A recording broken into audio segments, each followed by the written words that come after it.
They tried to do damage control on this, Michael. It's rather pathetic. Carney is in hot water. Welcome back to Moose and Lose. My name's David. Mark Carney, Mr. Banker, who's supposed to come and save our economy. Well, turns out our GDP is contracting. Mr. Banker doesn't know what he's doing. And we got some pundits talking about this. We've got Globe and Mail bureau chief really sticking it to Carney for the whole situation with Hardeep Singh Nijjar and India and sweeping away all the problems that were there before. Like, no problems, none at all. Obviously, we know something's going on with Brookfield over in India. We got Poilievre's speech going over very well. Let's jump into this. Starting this one off, we've got Canada's economy contracted in the fourth quarter, coming way below expectations. New data from Statistics Canada shows, as it says here, the Canadian economy contracted 0.6% in quarter four. Turns out Mr. Banker was all advertising, no delivery. Speaking of Mr. Banker, here he is arriving in India, and well, once again, he is bringing his wife on a world tour, and she looks like she's wearing a 1950s tablecloth. And just calling this straight, I don't remember seeing Trudeau's wife on so many flights. There's some of them, I believe, when they went to India and a couple of the bigger places, but not this many. What do we have Scott Moe saying? He admits that lentil tariffs might actually increase after their visit to India. Also, the Pulse tariffs removed and removed before we leave at the end of the week.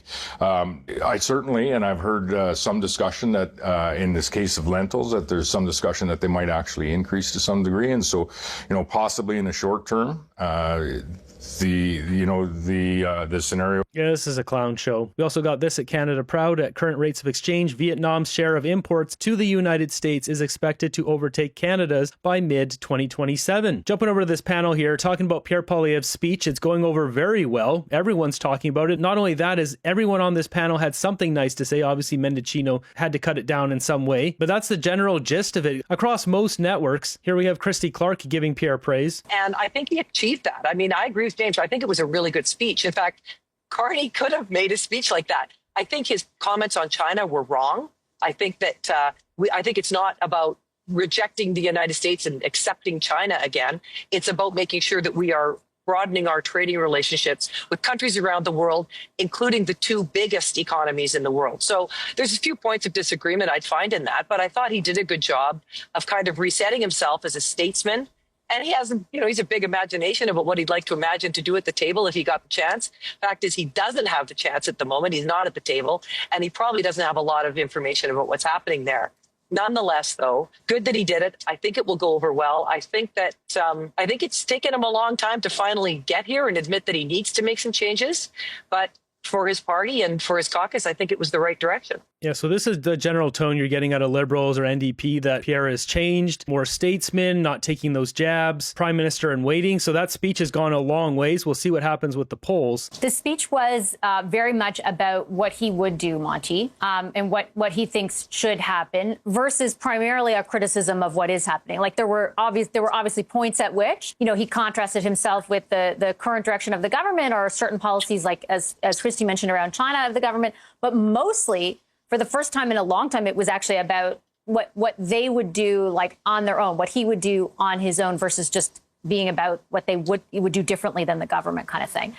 Do you think that was by design, and do you think it'll be effective? It was his attempt to carve out his vision of conservatism in Canada. It was a better critique, frankly, of the problems than the Prime Minister provided. As good as the Prime Minister's speech was, it wasn't complete.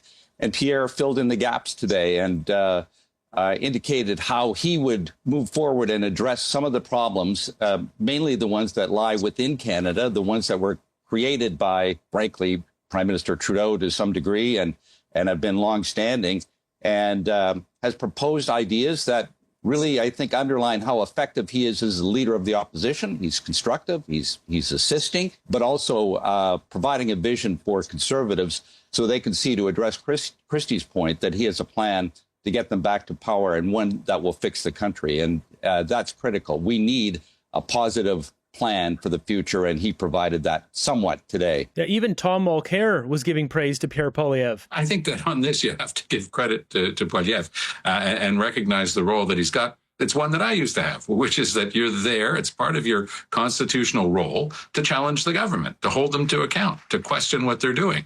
And I think that he's excellent at that. He's also starting to show with this type of speech today that he can also take on the other part of his role, which is to define himself and his party as a potential government in waiting. This was a high-level speech, very high road, nothing cheap about it, no shots here or there.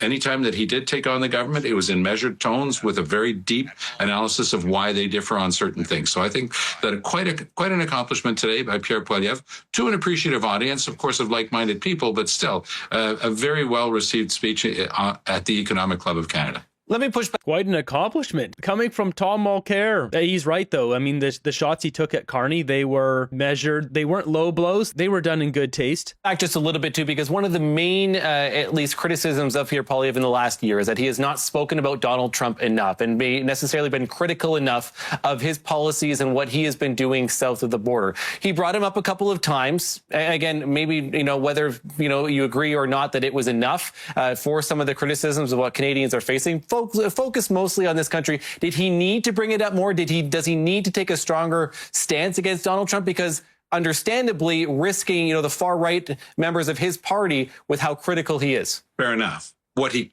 has got to stop doing is applauding Donald Trump. There's a big difference between saying that we're going to have to get along with the Americans better, saying that you have a road to get there that's different from that of the Liberals. But for example, when Mr. Trump, carried out a totally illegal invasion of another country, kidnapped its leader and brought him to the United States, Mr. Poilievre applauded that. That should be applauded. So Tom Mulcair has now gone off the deep end again. Maduro is a murderous monster. He needed to be captured. What if Trump ordered his troops to go capture Kim Jong-un? Would he be defending him too? Yes, he probably would. It's disgusting. Everyone should be applauding that Maduro's been put behind bars. He put out a tweet, saying how great that was on the part of Mr. Trump. I don't think he's going to make that mistake again. I think that somebody's going to put some sort of a governor on his ability to tweet out that sort of stuff. It's the instant reaction. It shows his deep feeling, but I don't think that Canadians are ready to have a leader who is that much in favor of what Donald Trump does on the world stage. That being said, today he was setting out, a very clear path to better Canadian sovereignty, to our ability to work with the Americans, how we can avoid tariffs. Some of it's wishful. Some of it's based on, an aspiration, but at least he's doing his homework. He brought that to us. And I would have to say that one of the things I do feel about that speech, I don't know this for sure, but I had the distinct feeling that Mr. Poilievre wrote most of it himself, which is something we've learned to appreciate with Mark Carney. Carney tends to write his most important speeches himself. When he delivers them, he has full possession of them. And I got that sense from Poilievre today. He had full possession of that speech. There will be things that people will be able to criticize or critique. Doesn't really matter. But you sense that he's putting a lot of effort into defining the differences between himself and the government, while at the same time, holding out an olive branch, saying on the big things like renegotiating the Canada-US-Mexico trade deal, let's all sit down together. Let's not make it a partisan activity. I think that that's a positive change. I agree. I was going to grill Tom there on saying Carney doesn't write his own stuff. But yeah, I think for his Davos speech, he probably did write that one, or at least had some hand in it because it had his kind of flavor and language to it. As for what Carney puts out on social media, it's all just AI generated nonsense. There's been people breaking it down. None of any of those posts are his words. With you that whether he wrote it or not, he had full control and full grasp of that speech. And in many ways, I think, would go far as to say that, he really did feel more prime ministerial than he has been in the past, at least for now. Okay, Tom. Great speech and reasonable and sound message. Finally, Mulcair using his brain, yet not for the Maduro part. Tom talks out of both sides of his mouth. Mulcair is the guy who famously fumbled the NDP's biggest gains in decades. I wouldn't trust him to tar my driveway, let alone speak on politics. I mean, that is the truth, but really, he didn't get those gains. That was all Jack Layton. He took Jack Layton's gains and then he wasn't able to hold it because he's not a compelling guy. He didn't move the people. He didn't inspire anyone, so he lost all those gains. Pierre really sounding more and more like prime minister in waiting. Yes, Pierre needs to come with more of those kind of speeches. They don't even have to be that long, shorter speeches, but in that same tone, and also address these problems. He hadn't taken a stance on Donald Trump. It was just sitting back on that for a long time. That really needed to happen. This comment here is funny. It says, one speech does not make a politician. He will have to convince his transformation through his behavior, being the loyal opposition in Parliament. The same thing can be said about Mark Carney's Davos speech. Is he some messiah now because he gave a speech in Davos, taking shots at Donald Trump and the New World Order? Carney's actions are horrendous. And this is obviously written by some liberal or maybe a swing voter. But it's time to wake up, people. Jumping over to this panel on CTV, talking about the declining GDP, Mr. Banker, Mr. Economic Genius, was supposed to boost our economy, and while the opposite's happening. So, Sabrina, I guess the big question that a lot of people have is, did Prime Minister Carney just overpromise when you look at these numbers? Because he did say the fastest growing economy in the G7, That is not what we are if you compare us to the rest of the other 6 countries. Yeah, and I don't want to make this an economics podcast because I hate economics like in the details, but I do think that Or because Carney's tanking and you don't want to talk about it? this is one of times where it's important to go beyond the headlines and actually look at some of the details that make up the economy beyond just that 0.6% economic contraction, right? So Canada's outperformed every G7 country since 2020, with the exception of the United States, on economic growth. We've seen, for example, I think in the speech yesterday by Pierre Poilievre, he talked about housing prices. Housing prices have actually contracted, adjusted for inflation in the last quarter. We've seen wage People are losing their houses. Delinquencies are spiking through the roof. I'll have another video on that tomorrow. growth that's strong. We've seen unemployment decrease. So there's lots of parts of the economy that go beyond that 0.6% headline. So that's the economic side of things. On the political side, is it problematic for the Prime Minister? I think a little bit. But I also think that there is still that grace from Canadians recognizing some of these trade impacts and recognizing that trade continues to be volatile. I think what's more important for the Prime Minister, rather than kind of addressing this holistic economic growth piece, is to have a more clear communications plan and a more clear way to address the sectoral growth. So what are we seeing in agriculture, right? We've got deals now with China.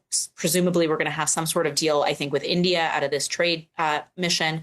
What are we seeing? What we really have are $72 watermelons. This lady is grasping at straws. Food is so expensive. Carney has no grace period. People can't afford food. There's 2 million people going to food banks. There's no grace period. It's over. The grace period was the first 6 months of last year. That period has come and gone. On the forestry side, what are we seeing on the aluminum side? I think that's where the details matter about the economic growth. I think overall. Yeah, forestry side, there's mills shutting down all over Vancouver Island. And granted, this is not all Carney's fault. David Eby is a complete disaster of a premier, so he's definitely to blame as well. And Trump's tariffs are a portion of that as well. But Canada could be exporting more wood. We could be selling more wood across Canada. Often a lot of the mills will import wood from America to mill them here, which is ridiculous. And now those mills are just shutting down. But don't worry, Carney says we're going to move at unimaginable speeds. A small contradiction is not going to change his political fortunes, although I do think he will have to manage this.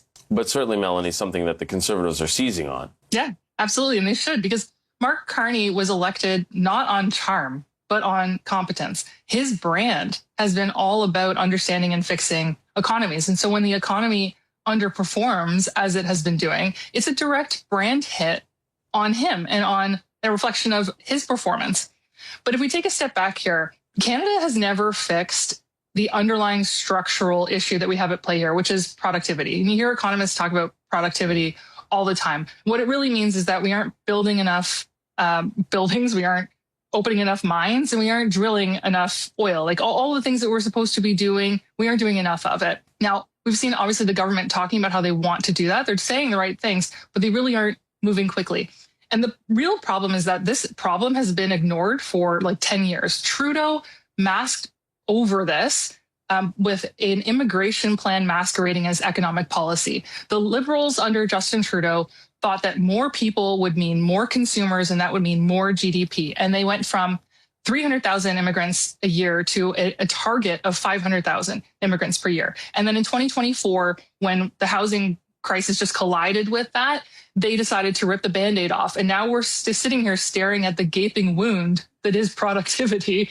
And the question is, will Canadians give Mark Carney the time that is necessary? Has he been honest with Canadians about how much time this is actually going to take to fix and what the consequences of that are? Or is he going to keep saying that he's Mr. Fix-It?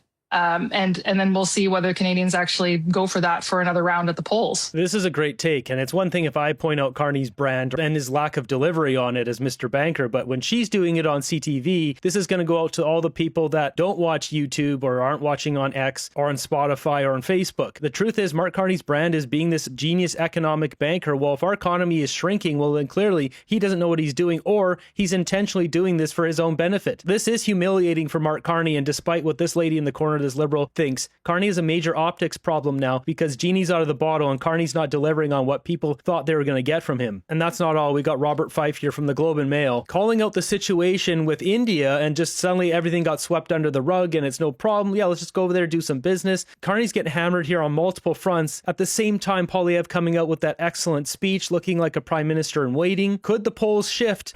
And to make a statement like that is so bold that all of a sudden India stopped doing this? I mean, it makes absolutely no sense, and there's nobody that takes this person seriously, except obviously the Prime Minister. They tried to do damage control. So he's talking about the mysterious person that put out this memo saying that everything's good with India, we're going to go over there, do some business. There's no hard feelings of us accusing them that they came into Canada and ended someone. Yeah, none of that stuff happened. They tried to do damage control on this, Michael. They sent out the Foreign Affairs Minister yesterday in a CBC interview, which is rather pathetic because she couldn't, she was repeating talking points, but she didn't disavow the official. She never said that he was right. And I guess it comes down to this. India's always said that these are lies, despite all the evidence about them. And so are we to believe that all of a sudden India says, yeah, it's all true, but we were just saying those lies for public, but don't worry, we're not going to do that anymore. None of this makes any sense. And what's going to be bad for the Prime Minister is he's going to meet reporters on Monday. Guess what all the questions are going to be? Carney's getting humiliated on all fronts, and the reporter that's in India with Carney said that he won't be taking any questions anytime soon. So obviously he knows what's going on. He doesn't want to have any attention on it, no sound bites, but he will be questioned at some point after his trip. So maybe it'll be a full week and a half, 2 weeks, if he shows up to House of Commons the next week after he comes back. Who knows? Maybe he books another quick trip just to get out of here again. The problem with that is if Carney keeps dodging the media and Pierre Poilievre's looking like the prime minister in waiting, people are going to start to think like, maybe we should give this guy a chance. He seems to know what he's talking about. The other guy lied to us. It's one thing to hear criticism from the Conservatives, but when people are watching Globe and Mail, Robert Fife, they trust him. And, as people saying here, is this Robert Fife criticizing our PM? Must be fake. Come on, Robert Fife criticizing Carney? Gotta buy a 649. Had to listen to this a couple of times. Robert Fife is criticizing Carney. I have to mark this on my calendar. This starts to wake people up when they see this kind of stuff, when, they see people criticizing Carney like Robert Fife who don't normally do so.